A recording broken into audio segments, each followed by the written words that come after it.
Radiant team ban. What's up, guys, and welcome back to the Battle Central Europe Season 3. We are going to determine in this set who goes to the Grand Finals and who drops down to losers. VP Polar up 1-0 in the best of 3 over the Hellraisers off of a very aggressive game, and Hellraisers, they just could not farm their anti-mage quite enough. Here on HeflaTV HB1, we're going to be bringing you the rest of this set and the rest of the tournament. I'm Mike Loris, got Grandis here as well, and man, do you think Hellraisers have to change anything drastic? It seemed like, for the most part, they were doing okay. Yeah, I don't know. I'm not sure exactly how you approach this draft after game number 1. It felt like Virtus Pro Polar were just a couple of steps ahead, and until those last couple of fights, it did feel like everything was going sort of according to plan. Anti-Mage was getting decent farm, but got picked off one too many times. But as far as the draft is concerned, I don't think there really is much that needs to be changed for them. I think they just need to maybe just tighten up the screws, look for a more stable course of action instead of relying solely on the anti-mage. You know, really, we haven't been seeing that much of VP Polar because they've been playing less frequently because they're in the winners bracket. They used to really like this Vengeful Spirit puck opening, but it seems like they're a little bit more scared of the Vengeful Spirit being in the hands of the Hellraisers, so it's certainly an interesting thing to see them first banning out the Vengeful Spirit. And last game they also banned out the Skywrath Mage. It looks like those two heroes are going to hit the bin once again. However, it's going to be Hellraisers to ban out the Skywrath, and wow, now there's just no supports that are going to be let through. Look at the support hate from these two teams. Absolutely. Right now, that's pretty much the top tier supports. I don't really think of anything off the top of my head that's really that top tier as far as supports are concerned. We might be seeing like the Earthshaker, Sand King, Rubik, supports that are okay, but have really fallen out of favor. For now, it's going to be a Brewmaster from Hellraisers. Yeah, they're still good. They could still, lay their stuns down when they need to, but they just don't have the same type of lane presence. The Witch Doctor, I would assume, is going to be a high priority, and look like VP Polar, they're going to snag a hero for Phobos, and they're also going to get an Elder Titan. So that's another support hero that has been, coming up pretty big as of late, and it's a pure damage support. The lane control isn't the best, but it's another support that is going to be desperately needed by both sides, so you might as well take what you can get right now. And Hellraisers, they're going to instead decide to pick up the Brewmaster first. I think his strength level is justifiable to pick him over some supports, but if they don't pick up support right here, then I'm sure VP Polar are going to be banning those out pretty hard, and then it's going to be more and more difficult for Hellraiser to scrape together some 4 and 5 position heroes. Right now, I'm not exactly sure what support is going to be on the table for them. Witch Doctor looks pretty good, even without great setup for the ultimate. Can still offer quite a bit to the team between Paralyzing Cask as well as that Voodoo Restoration. Outside of that, Rubik's also a decent choice, but yeah, it's looking really slim as far as our standard supports are concerned at the very least. Hopefully we get to see something a little bit out of the ordinary. Well, both sides are going to have to, once again, highly prioritize those CC effects. I think something like Shaker Sand King is a decent way to go for the Hellraisers. That's going to have at the very least a stun, and when you're talking about going up against the puck, you kind of need something in order to lock him down, and Brewmaster will not have that something for a very long time. There's your lockdown now. If you want some lockdown, you look towards Lion. You hex him up, you Finger of Death him right in the face, and well, it's a pretty nice direct counter as far as crowd control effects are concerned.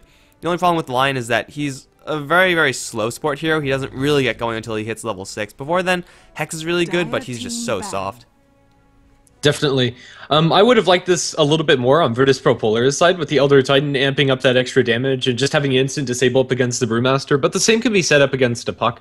And I definitely think, especially in situations where all of these supports are being banned out, definitely deserves some sort of love. Whether that is in the second picking stage, not so sure. But I like this approach coming out from Hellraisers. Next couple of bans are coming out with Phantom Assassin taken out by VPP and Slark by Hellraisers. So they have lineups that require crowd control effects, but they don't really want to get crowd control effects. They're banning out heroes that demand those answers. Slark, we saw how effective it was for VP Polar in the last game. It was just running around all over the place. Even with a wall of True Sight from Hellraisers, they couldn't quite shut down Illidan because they gave him too much free farm, and you never want to give Illidan free farm, guys. Pro tips from the pros. Anti-Mage and Phantom Assassin. Like, what is with these bans? This is so weird. Normally it's like these middle-of-the-road heroes. You got Centaur, Razor, Viper, Death Prophet. But no, it's like all the supports being banned out, then all the hard carries being banned out. It's like they agreed upon it or something. For sure, right now, Tidehunter looks to be a pretty attractive pick for either side, and is probably going to be contested by Virtus Pro in either this picking slot or in the ban slot. So maybe they're going to break the pattern of just having these super hard carries being banned out. I don't know. Why break the mold? Maybe just ban out a Medusa here. Yeah, sure. Might as well. I mean, they've been banning out everything else so far, so just keep up with the hard carry hate, and then eventually everyone is going to have these middle-of-the-road heroes, and then it's going to all come down to execution and no deviation of strategies. It'll pretty much be League of Legends, which is going to be terrible, but they hopefully won't do that. Faceless Void is going to get the boot, and then VP Polar, they're going to snag some initiation in the Bat Rider. As far as answers for the Bat, the best one is the Venge, and she's currently out, though. For Hellraisers, though it's not going to be the best with Lion, Shadow Demon may be what they want to go for. I'm not sure if they really directly counter the Bat Rider here. I think just having the instant lockdown coming out from Lion should be enough. If they really want to get a defensive support up against the Bat, I think I'd like Earthshaker a little bit better than Shadow Demon, since they aren't really setting up for anything with the Disruption as of yet. Alright, I could see that. Like, you usually want to be setting up for someone. Maybe they go... I mean, just Disruptor and Lion is just an awkward combination, because Lion is usually one to set up, and then Disruptor is also usually... Shadow Demon rather is also usually one to set up. A Disruptor also would not be bad here for either side, so wouldn't be surprised to see one of those being picked up. But it's instead going to be a Wraith King and a Lich, so VP have their supports. I would assume Lich and Elder Titan. Lich, I would say, a pretty good pseudo ban towards the Hellraisers, having an Elder Titan on their side. The only concern I have right now for VPP is that they're going to be very damage light. For sure. Right now, Hellraisers, after that Wraith King, it's still yet to be seen whether that's a core or a support Wraith King. I'm kind of leaning towards that being a support, but who knows? Maybe if they run it as a core and they pull back the Wraith King with the Bat Rider lasso, focus him down, that could work more to Hellraiser's benefit than to Virtus Pro's. It's going to be a Doom. Still, we don't really know exactly what's going on through their minds, but just having that really nice disable hard CC onto like the Bat Rider or the Puck could be crucial, but honestly, outside of the Puck, I don't really see anything that mandates a Doom pickup. Yeah, with the Lion, they already have enough for the Puck, and or with the Lion Wraith King rather, they already have, I would say, enough to deal with the Puck. Doom is always going to be an okay hero. His laning stage doesn't look like it's going to be too difficult. However, Elder Titan and Lich would be able to zone out Doom. We'll be able to zone out Doom pretty decently. He should have not the worst time in this game. And Hellraisers, they are actually a little bit damage light as well. I'm assuming it's going to be a support Wraith King. Could very well be a core, but a support Wraith King and a support Lion, I mean, they have Finger of Death to burst people down. They have Brewmaster in his split, but there's the damage from Virtus Pro Polar. Now, where's the damage going to come from the Hellraisers side? This is actually I really like this pick from VP Polar. Morphling's not the best versus Doom, but man, he could get quite a bit of space, and with Elder Titan amplifying his damage, then I think this is probably one of the safer picks for VP Polar. I don't know, there weren't really many clear-cut choices after having so many carries being banned. Definitely, and especially up against Hellraiser's lineup, they do not lack lockdown in the slightest. Open up with the Hex, Wraithfire Blast, or Spike to follow it up. Doom, if that ever is able to connect, can be really annoying for Morphling to deal with. We'll just have to see. It's going to be an Enchantress last for Hellraisers. Very interesting. Looks like it is going to be a core Wraith King after all. So you get Lion Enchantress as your roaming duo. Enchantress already, just by herself, can roam pretty effectively and situationally get a couple kills.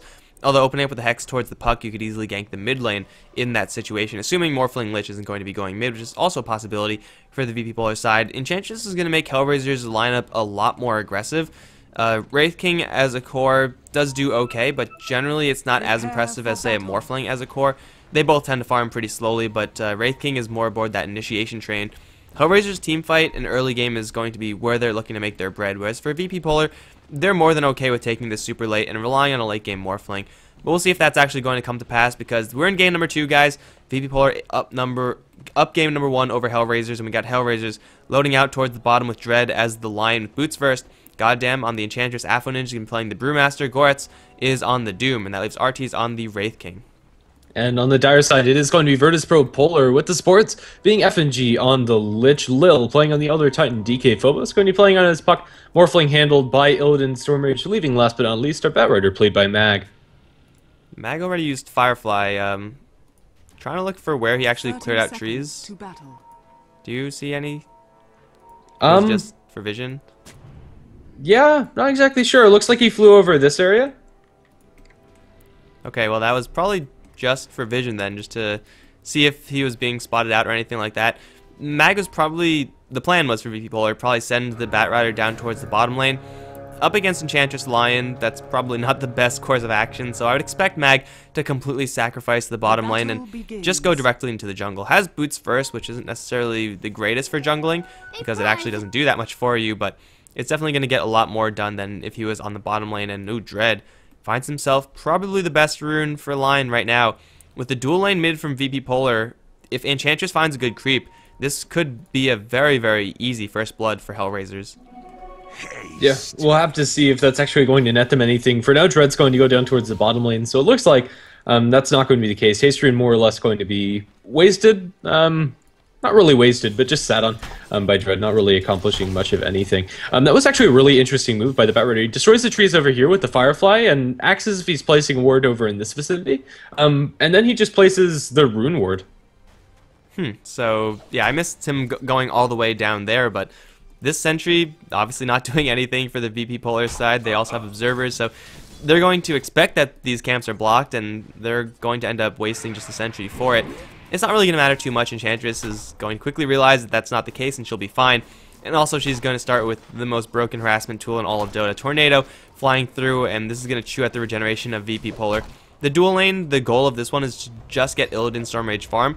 Normally, you can't really depend on also killing off the Brewmaster in the process, but right now they're doing an okay job at shutting down the Brewmaster, but Illidan's not really getting that much right now.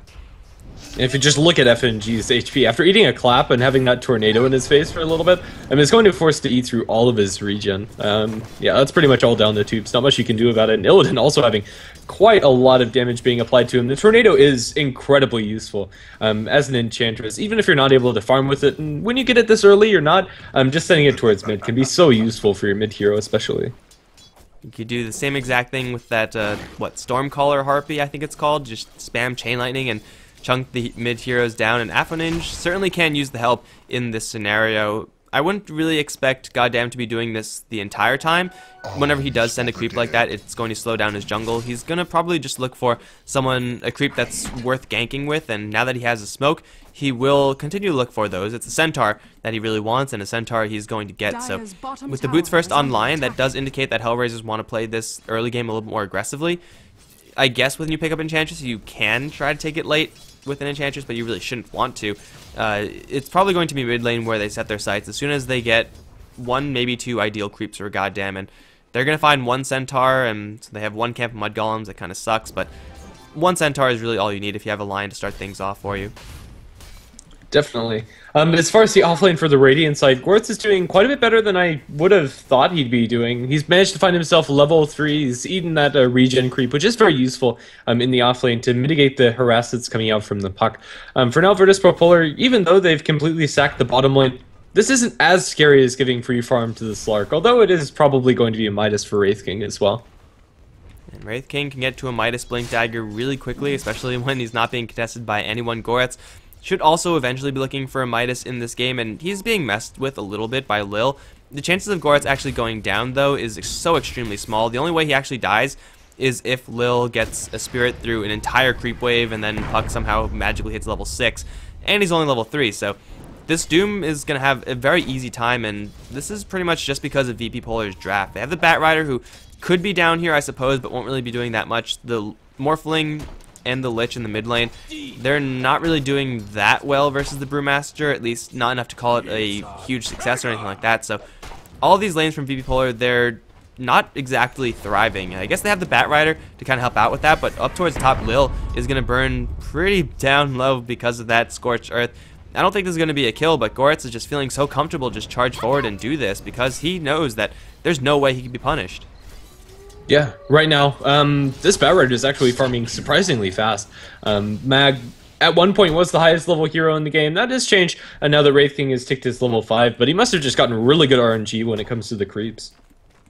And the fewer Mud Golems, the better, and so far, all these creep camps, well, there's one camp of Mud Golems, but I assume that wasn't even pulled out from the Batrider. It was just this camp and the hard camp as well, as that's where the trees are destroyed. So Batrider getting pretty lucky rolls, but it's going to be Illidan to be unlucky. He's going to get impaled, and this is going to be first blood. Strength Morph not quite fast enough. Goddamn going to get slowed down. Spirit and Tower Shots will make it a 1-for-1 in the end. Also, maybe they're going to take a couple neutrals for the road. They will kill off one.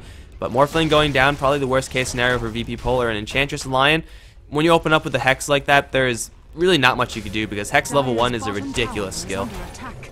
It really is. The long duration disable that stops you from using the Strength Morph is really crucial when you're dealing with a Morphling. Not many heroes can really gank Morphling that effectively. Scarlet Mage comes to mind once he gets his level 3, but still really crucial for Hellraisers to get that early edge. That's going to be your Midas recipe coming out to Artis. It's now completed, a little bit slower than the Slark last game, but not too much so. Artis is having a grand time down in bottom, and that's your Tranquil Boots complete for Dread after getting the First Blood, or at least First Blood participation, I should say.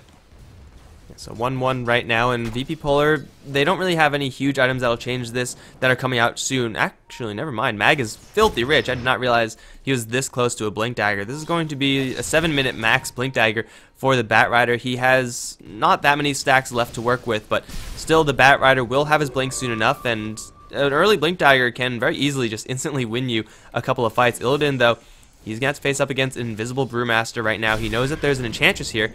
Unfortunately, he doesn't know that there's a Brewmaster here. The ability to kill off this Morphling without the Lion, though, is pretty much nil, and it's going to depend on a good rune to spawn, and double damage, not exactly one you want. Definitely not. After cleaning up these camps, the Batrider is going to have that Blink Dagger, and it is, as you said, an incredibly fast one. Even a mid-bat would be lucky to get the Blink at this fast rate. I would love to have watched Mag just farm the entire game, because that's incredibly fast. And the pretty weird thing is that he would be so far away if he was a little bit more unlucky, and if he got like 2 or 3 Mud Golem spawns, but up towards top, goddamn, is going to get coiled. Lil's going to try to beat down the Enchantress, but now with Lion coming in with that DD, Lil's just got to book it. The damage looks like it is going to be enough, just barely. Lion DD coming in from a very long distance, and we'll get that kill in the meantime. It's going to be, no, never mind, I thought Affinage was going to be ganked, but it's just going to be a clean kill on Lil. And this is the weakness of Elder Titan. He's not really good in lane. He can do situationally a lot of damage, but most of the time he doesn't really do that much. Definitely not. For now, ultimate by the Lich, spent in mid, bouncing through, but with the Brewmaster ultimate, he actually doesn't care. Dropping FNG incredibly low in the first use of the split should net him the kill onto FNG. The Courier's flying over the top as well, and might be able to kill that one, but since his Fire Panda is way too low, or has already fallen, it doesn't matter, and FNG is still surviving, going to be Earth Spike down, but Afroninja loses his life, diving a little too deep for that Lich. Man, that juke path from the Lich, he just constantly ate his way through the trees, was constantly fogging the Brewmaster. And he was going to die. I think there was no real way to get out of there, although it was very, very close. At the very least, he ended up getting the kill on the Brewmaster in exchange, and Lich for Brew, a trade that I'm sure VP Polar would make every single time that they can get it. The Batrider, though, was involved in that to a very small extent, and if Hellraisers were paying attention, they would know that Mag has his Blink Dagger, and it looks like Mag is going to look to show it off right now as he goes towards top lane. Hellraisers are not going to get caught off guard by this, so Mag, although his first kill, I suppose, his first Blink Dagger usage kind of got him a kill, it's not really the way you want to do it. Definitely not, and it looks like he isn't going to be able to do anything with the smoke. In the meantime, the Enchantress as well as the Doom going to bump into the Morphling, instant Doom onto Illidan. He can get nothing off, and they just need any amount of follow-up after the fact. He actually did get the Strength Morph off first, so Illidan's actually going to be just fine. Never mind that, very fast on the fingers. Blink Lasso catching out Goretz. They are going to pull him back into the puck, but do they have the damage? Dream Coil further, as well as the Tornado flying through. It looks like nobody's actually going to die in this mid lane. I'm just going to be traded cooldowns from either side. That was a very short lasso. I feel like it didn't last very long. I guess the best option there was just bring Doom up to the high ground and try just to get him stuck there, and then you have all the time in the world to beat him down. But lasso being used, and Mag, as nice as it is to have a really fast Blink Dagger, it doesn't really matter if you don't actually get kills with it. So 1 kill to his name right now, not the most terrible situation for the Batrider in this game, but these lassos have to be a lot more impressive moving forward, just because Hellraisers, with this current status quo of the lanes, it's benefiting them so much. They've already taken down 1 tier 1 tower down towards bottom. The Lich is pretty much getting jacked. The Lil is also getting jacked, whereas RT is just free farming down on the bottom lane. This is looking to be really bad for VP Polar. They have to change something pretty quickly. Yeah, and honestly, I'm not sure what that's going to be. I thought the Blink Dagger on Mag would be a lot more impactful. There just isn't a clean way for him to look for these kills. VP Polar don't really have the damage, even when Batrider gets the lasso. There's just not a clear target. Enchantress, maybe, if she's actually caught out, but Goddamn's been far enough back, and if you're using a lasso for an Enchantress kill, that's nice and all, but it's not going to be doing anything about this Wraith King, and the other farming core is coming out from Hellraisers. Blink Dagger status on Brewmaster is still a couple hundred gold till Afterninge does have that one completed. It's in fact the Batrider. Oh, never mind, my goodness. I must be seeing things. Either way, but yeah, we're going to be seeing that very shortly, so it's going to be Hellraisers to have the next ability to make a move. And that move is going to be smoke up towards top. Enchantress, unfortunately, has no creeps with her. Dread is level 6, however, so if they get anything off on Illidan, I'm pretty sure he's just dead. They also have a Doom on the hero, and it's going to be backup coming in from DK Phobos, but by the time he actually arrives into this fight, it might be a little bit too late. He'll blow the smoke, and that might actually cover everyone. DK Phobos getting the right rune in this situation. Don't start a fight, DK Phobos. I don't really know if this is the right decision right now. Coil's going to snap. Chain Frost will not bounce through. It's actually going to be enough to kill off Goretz, but now Illidan's going to take a finger right to the face. Strength Morph is there, but a clap is going to kill him off. Here comes Artie as well with the Wraithfire Blast. FNG is going to take a very fast fall. Now into DK Phobos. They're going to try to look for a Cyclone, and they will find it, but killing off Puck, pretty darn difficult. He will throw out the orb, then jaunt to it. He's completely stuck right now, but he's fine regardless. It's a 2-for-1 in favor of the Hellraisers side, and really, I don't think anyone should be too surprised about that. As nice as it is to kill off the Doom, they used the Chain Frost for that, and they saw Dread and Goddamn were there. There should have been no surprises there. Hey, hello. Oh my goodness. I don't know, happens at least once a day, I suppose. But either way, yeah, that probably shouldn't have happened. Virtus Pro Polar not sure exactly what the plan was. And now Tier 1 tower up towards top's going to be pressured by Hellraisers. Goddamn, doesn't have any creeps. And the Tier 1 tower in mid's also taking some damage by Virtus Pro. But still, Hellraisers looking good as far as this game number 2 is concerned. Well, Goretz is going to leech experience over towards mid. However, Batrider is in the area. Mag just has to go a little bit to the north and he'll see the Doom. And now he does, and he realizes, hey, this is a possible kill, but it's a little bit too late. He's going to jump in for the last, but Morphling's going to leave in the meantime. Goretz might build to the low ground, won't quite make it there in time. Going to turn around and Doom the Mag. Not really too relevant there, but Illidan in the meantime stunned up. Strike Morphing as best he can, but now the Hex is there, and now he's going to be going down. DK Phobos is a little bit too late with the coil. It does land onto 2, but those 2 are more than okay with just sitting there and waiting for the coil to time out.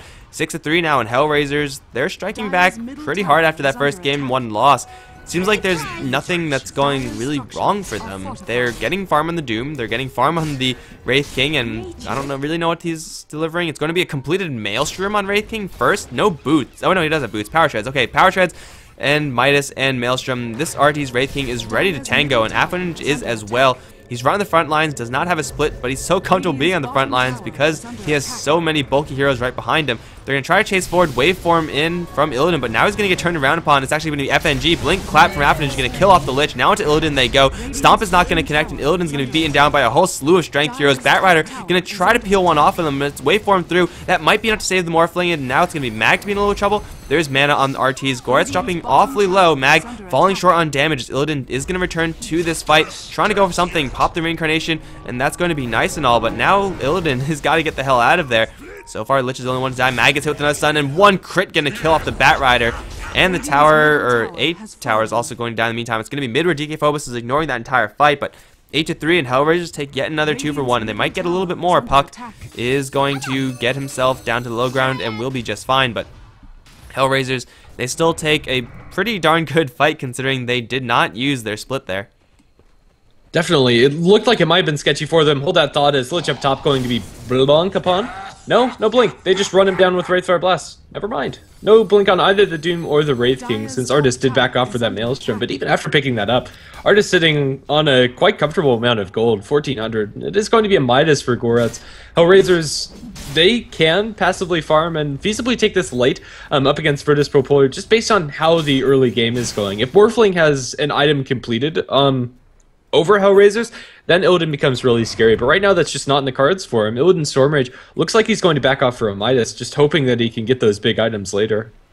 That is pretty much what he needs to do right now, because he's pretty much on the bottom of the net worth chart as far as useful heroes are concerned. He's been completely shut down in the early game, and a Morphling with no farm is a very sad hero indeed. Morphling already is a hero that farms extremely slowly, so you need to have a good early start, or a Midas or something in order to have any sort of impact on the game at all. And though he is going for the Midas, with Hellraisers playing the way they are, it's inherently going to be punished. Like, Hellraisers already are just shutting down the Morphling at every single turn. Hex, Doom, everything under the sun is going to be able to shut down Illidan Stormrage for the Hellraisers side, and they just have so much net worth right now. They are working with a 7,500 plus lead in gold, 5,000 plus lead in experience, and they have, I would say, comparable late game to VP Polar, so it's really nothing good going for them. They need a good Chain Frost, I think, could get them out of this, or at least win them one fight, but maybe Batrider initiation into a good Chain Frost is all they need, but good luck making that happen when Goddamn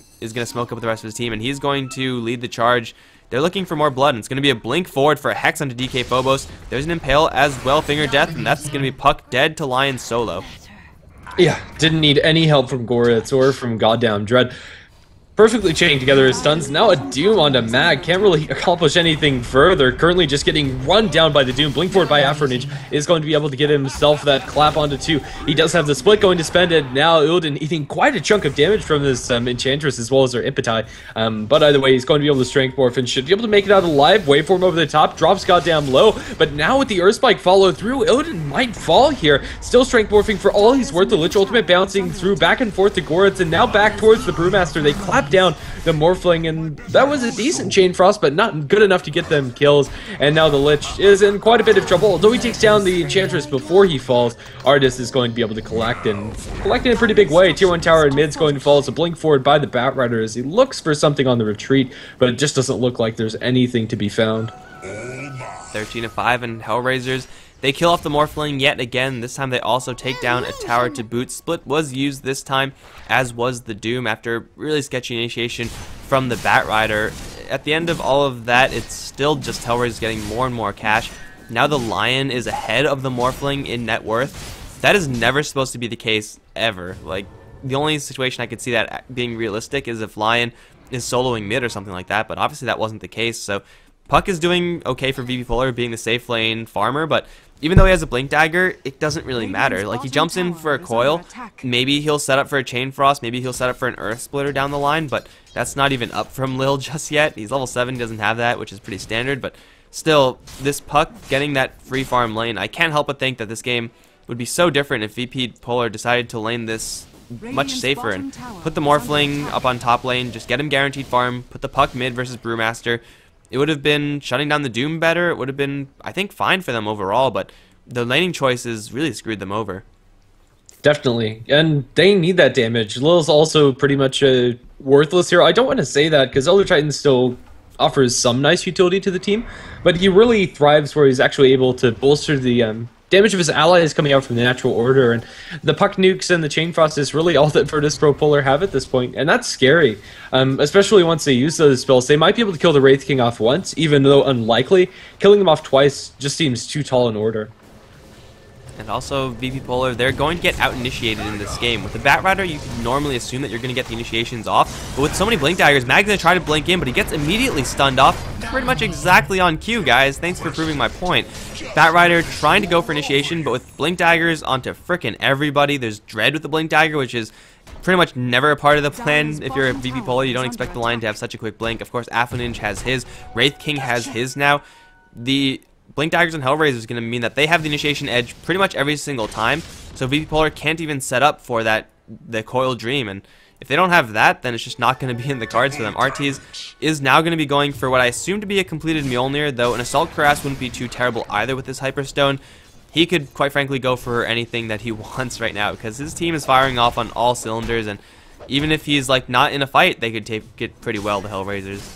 Yeah, right now the Wraith King is getting really close to doubling up the Morphling in net worth. In fact, he is doubling him up in net worth. That's scary. Yeah, there's just not anything the Virtus Pro Polar can do about this. It is going to be the complete up Mjolnir, as you were talking about earlier. Artis is going to be swinging so hard, even without this double damage rune that he has picked up. But either way, Wraith King usually not a carry that is the scariest on the map, but this game is going to be completely different because of the amount of farm he's been able to pick up, and also because he's almost at level 16. I don't think Virtus Pro Polar will be able to kill him off twice, and then the way the fights have been going, if it's not over immediately, Wraith King might even be able to wait out that cooldown just because Virtus Pro Polar lack the consistent damage. And they won't have that consistent damage for a very long time. Hand of Midas up on the Morphling. It's about damn time for that one, but it's 20 minutes in the game, and you don't really want to be picking up your Hand of Midas at this stage. You need to be getting close to your Lincoln Sphere or Lincoln Sphere and then going towards another item if you're going to be having a good game on the Morphling. And, well, Wraith King, as you said, almost level 16. His Reincarnation is going to have so much uptime, not to mention the Doom also getting highly leveled. He's level 11 on that one as well as the Brewmaster, so they're just going to barrel down the bottom lane. Spirit's going to come in, say hello to everyone, but he can't really do anything about this. Any split pushing from VP Polar? A little bit in the middle lane, but this tower is already dead on the bottom lane, and VP Polar, they're not going to have to worry about a high ground defense just yet. But it's very possible for Hellraisers to just jump into the Roshan pit. Even though they're up against a Batrider, Elder Titan, with the amount of lifesteal that they have and the amount of damage they're putting out, RTs with Brewmaster can solo Roshan, or can, I guess, two-man Roshan. Yeah, and they don't really need anybody else, but if they bring anybody else, it'll just be that much faster. It doesn't look like Virtus Pro Polar are really going to contest. They spotted out with the Astral Spirit, and he's going to be annoying, but Roshan's already down to half. They need Batrider around this pit stat, and even then, will they be able to take a fight? I'm not so sure. Everybody from Hellraisers is close. There's a TP out from the Lion, which is unfortunate, but that's your Aegis. They actually throw out the Way of Doom, and I think rightfully so. This Wraith King just isn't going to fall. My goodness! Dread just solo killing the enemy Morphling, craters him with a level 11 Finger of Death. There's nothing you can do about that either. As soon as you get Hex as Morphling, your Goose is pretty much cooked. And bottom lane's going to be another kill. Lil trying for that stomp, will get it off, but Imp 1, Imp 2, goddamn's going to clean up after RTs. That's going to be 2 kills for Hellraisers, and the Lion should never be solo killing a Morphling. Like, if it's getting to that stage in the game, then you know that you're in some really serious shit, and VP Polar, Dread did that so easily, just blinked right in. Hex only level 1, so it's not even like he got a whole bunch of right clicks, had no rune going for him either. Level 2 Finger of Death does a ton of damage, and Morphling, with not much strength on his person at the time, he just got completely decimated. Now another Blink Dagger up on Hellraisers. This game is getting out of hand for VP Polar. They need to change something, like right now. They need a good team fight in order to break them out of this. If they get a miraculous team fight, maybe they have enough momentum to get back in, but they'll need, I think, 2 of them at this point. It's just not good enough. Mag, he's up in the air. They might find initiation this time. They're going to grab Aphroninge and bring him back into something. Chain Frost is there, but Aphroninge is going to get the split off regardless. Now, in that split, he's going to be chasing forward, going for whoever he can find, really. Doom and this Wraith King are going to be circling around, so it's just the Brewmaster and Goddamn for now, but now they re-engage onto Mag, couple hits, and he's going to be torn to shreds. Now Lil also being doomed up. That's 2 down immediately with a third being incapacitated, and it's going to be Morphling to be taking the focus. Dread's going to be awaiting his return with the Hex. Illidan now up in the air, bounced up with the spike. Beatdown is going to commence. Illidan out of mana, out of hope. He's going to go down. I think VP Polar, they just can't do anything anymore. It's 20-5, and as convincingly as they beat Hellraisers in game number 1, Hellraisers are striking back and then some here in game 2. For sure. It really does feel like there's no hope for Virtus Pro Polar at this point. I think right now the plan should be think about what you're going to do in game number 3, because it looks like it's going to it. There really isn't much hope at all. Right now, 4 heroes on Hellraisers are on top of the net worth chart. Wraith King is getting close to tripling up the Morphling in net worth, which is just something that should never happen ever, as far as comparing safe lane carries is concerned. Artist hasn't proc Reincarnation for the longest time, and Puck hardly tickles. And there's also an Aegis still on Goreth, so all these strength heroes with double lifesteal from the Vamp Aura of the Wraith King, and also, I guess, Vamp Aura of the Vladimir's Aura from the Vlads, and you're going to be juicing up quite a bit every single time you hit. And soon there's going to be an Assault Cuirass on the Brewmaster, so you're going to be hitting that much harder for the entire team. They don't take Raxes just yet. VP Polar, they're still going to hold, but hold out for what? What are they actually waiting for? I have no idea, because even the first item on Illidan, whatever that is going to be, unless it's a Divine Rapier, it's not really going to be doing anything, and even if it is a Divine Rapier, he clearly can't survive with it for very long, so he needs 2 or 3 items. Yeah, I don't know. Right now, it kind of feels like if it's just the Morphling, like Butterfly, Scotty, Divine, maybe Satanic thrown into the mix, that might be a little too much, but I don't know. He kind of does need to be at that 1v5 territory, and Morphling just isn't the carry for it. He's really good at taking out a single target. They'll throw a Lich Ultimate onto Aphroninge, and he might drop to this. He's going to be dropped low, but has the split and is going to be able to get it off. No one just cancel it in the finger. cratering the poor Puck, and now FNG going to be dropped as well. Virtus Pro Polar, Desperation Gang, gets turned around in a big way. 1v1 me, bro. 1v1 me, and Lil, oh no. Oh god, he even soul rings right before he gets jumped, just to make it a little bit easier. 3 kills. Is there anyone else in the area who wants a piece? Afaninj, like, he was forced to use the split there. Honestly, if he was just a little bit stacked, if he had a plate mail on him, like if it was not in his stash, if it was actually on his person, he could have turned around and just killed them both straight out with Lion coming in, because he was lifestealing so much due to Vlad's and the crit. So you can't even kill off a Brewmaster without, like, it's just so out of hand right now from VP Polar. And going out with just a small man gank squad is not what they need. They need freaking everyone. They need several 5v1s in a row. They really do. Right now, I think the only glimmer of hope is that the Aegis is going to time out in the Doom in about 20 seconds or so. Yeah, looks like that's about the time. So they aren't going to be working against 7 lives, I suppose. That's kind of nice. But they're still going to be working against Artis, who's completely unanswered. This is going to be a completed Abyssal Blade should he want to pick it up, and honestly, I don't see a reason why not. Yeah, I mean, you're pretty much already there. He needs a little bit more farm. And the perfect farm is killing off Puck down towards the bottom line. Now let's see if RTs can do this one. Normally Wraith King should never really be able to do this because of the mobility of Puck.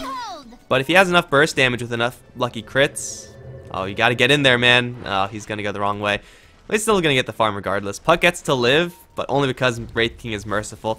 Bottom lane might even be denied. It's gonna be real close now. Chain Lightning draws the creep aggro, but Wraith King has an Abyssal completed. There's an Assault Cuirass very close to completion on the Brewmaster. The Enchantress doesn't really have anything, but that doesn't really matter because everyone else has everything they could possibly want and then more. So, yeah, there's this much gold advantage for Hellraisers. That is usually damning. I don't think I've ever seen a team come back from that, ever. 25k, and when that happens, maybe you're behind with, like, the Spectre and Medusa farming, but even then, I don't even know if those heroes can do it. Oh, wait, Artis finds another one. Runs straight into Lil and chops him up with a double damage rune because that seems needed. Yeah, right now with the DD critting for like 1200 or so. Doesn't get any better for Hellraisers, but then again, it doesn't really get any worse. Morphling with the Midas, he's able to pick up Boots of Travel, but now doomed up, Illidan's completely screwed. He's going to get level death for his trouble, and the best I can hope for is a deny. That's not even going to happen, and now TP10 from FNG, not gonna work either, as that's cancelled by Wraithfire Blast, killing him on impact. Artis is indeed godlike. And I'm pretty sure at this point, Hellraisers can just circle all their heroes, A-move into the enemy base, and take Raxes right now. It's not exactly going to be like that, but they're going to go down mid and try for a push anyway. With Morphling having buyback, but nothing really worth buying back for, there's no point in him spending that gold. So tower is going to be down in just a couple hits. Blink forward on Lil. 1, 2, 3. No crits, unfortunately. So we don't exactly know how much damage Artis can put out, but it's enough to get the kill. And now they're going to reinitiate, and Puck with just 1 hit after a clap is already almost dead. He's going to fall down into a whole bunch of strength heroes, and that's not a happy place to be. He's going to be dropping mid-Raxes. Maybe you guys should actually go for the objectives. How about that? Wouldn't that be a novel idea? FNG? Oh no, FNG. That's not where we want to be either. Chain Frost. Maybe Miracle Bounces kill off Dread. They're going to reinitiate. They might kill off Goretz here. They might actually do it. No, they lose the Morphling. Mag doesn't have enough, so they're not going to get anything. Mag is also going to be going down. GG's called, and I think 31-5, it's probably a worthwhile call of GG. The 3-2-2 dream is so close, but so far. Yeah, it's just not going to happen either way. This is going to drag out the series to a best out of 3. Not really drag out. It's been really decisive, whoever wins these games, and it looks like just that early game is so important for both of these teams. One team fight just seems to really spell the pace of the game, and just those early lanes. Wraith King getting free farm this game, Slark in game number 1. Let's see who's going to get it in game number 3. Alright guys, we're going to move on to game number 3 real fast. I'm Mike Loris. I've been joined by Grandis V for these games, and we'll be right back to decide who gets to move on to the grand finals.